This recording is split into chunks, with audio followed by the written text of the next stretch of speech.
Good morning, students. I hope all of you are safe at home. So, our today's topic is analytical paragraph. Now, the question comes, what is the meaning of analytical paragraph? Because paragraph word आपके लिए familiar है, आप छोटी classes में paragraph write करते आए हैं.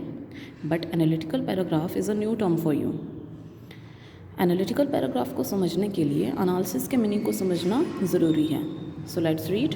It is the process of breaking a complex topic into smaller parts in order to gain a better understanding of it.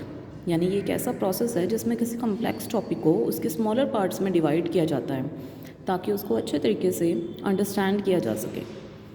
Now let's read what is the meaning of analytical paragraph. An analytical paragraph is a form of descriptive writing. यानी एक तरह का descriptive writing होता है ये. अब descriptive writing में हम किसी पर्सन, प्लेस या थिंग को डिस्क्राइब करते हैं.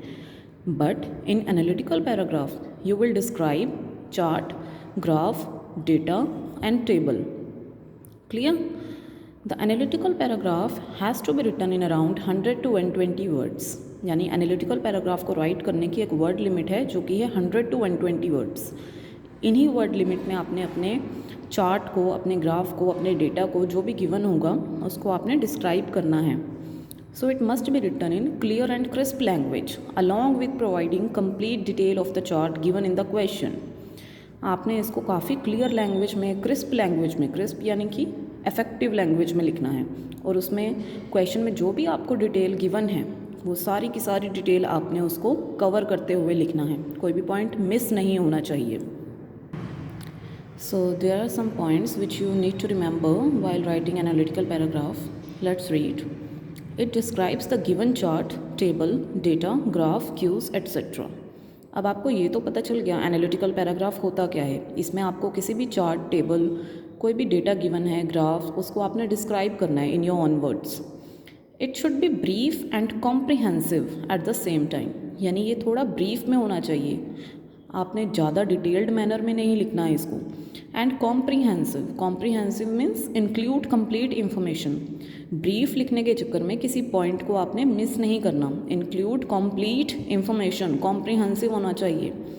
It should state facts that are provided by the chart. Chart में जो भी फैक्ट आपको गिवन है वो सारे फैक्ट आपने लिखने हैं. इसमें अपनी तरफ से किसी फैक्ट को आपने ऐड नहीं करना. जो गिवन है उसी को आपने डिस्क्राइब करना है. It is necessary to make use of simple and accurate language. यानी अपने एनालिटिकल पैराग्राफ में आपने सिंपल लैंग्वेज का यूज़ करना है. ज़्यादा फैंसी वर्ड्स, ज़्यादा डिफ़िकल्ट वर्ड्स को ऐड नहीं करना है. And accurate language. कोई ऐसा वर्ड लिख दिया जिसका मीनिंग आपको क्लियर नहीं है, फैंसी वर्ड्स लिखने के चक्कर में आपने कोई रॉन्ग वर्ड लिख दिया तो आपकी वहाँ पे ग्रामेटिकल एरर हो जाएगा. तो एक्यूरेट लैंग्वेज लिखना ज़रूरी है. ग्रामेटिकल एरर होने से सेंटेंस का मीनिंग चेंज हो जाएगा. It should maintain figure and quantities appropriately. अब एनालिटिकल पैराग्राफ में आपने एनालाइज करना होता है चार्ट, टेबल, ग्राफ या गिवन डेटा को. तो उसमें जो भी फिगर होती हैं, जो भी क्वांटिटीज़ होती हैं वो आपने अप्रोप्रिएटली उसमें राइट करनी है.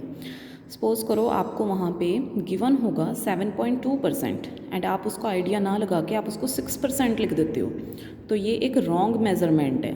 तो इस तरह से आपको अपनी फिगर, अपनी क्वांटिटी को अप्रोप्रिएटली राइट करना है. जो गिवन है उसी को लिखना है आपने. Next one is use the same tense throughout the analytical paragraph. पूरे एनालिटिकल पैराग्राफ में आपने सेम टेंस का यूज़ करना है. स्टार्टिंग में आपने प्रेजेंट कर दिया, फिर पास्ट कर दिया. मिक्सअप नहीं करना किसी टेंस को, किसी एक टेंस को लेकर चलना है आपने. Avoid the use of first person. This is very important point. आपने फर्स्ट पर्सन को हमेशा अवॉइड करना है. आपने उसमें अपनी जो सजेशन है, अपने ओपिनियन है, अपनी ऑब्जर्वेशन है, उसको इंक्लूड बिल्कुल नहीं करना. यानी आई, वी, मी, इस तरह के वर्ड्स आपने अवॉइड करने हैं.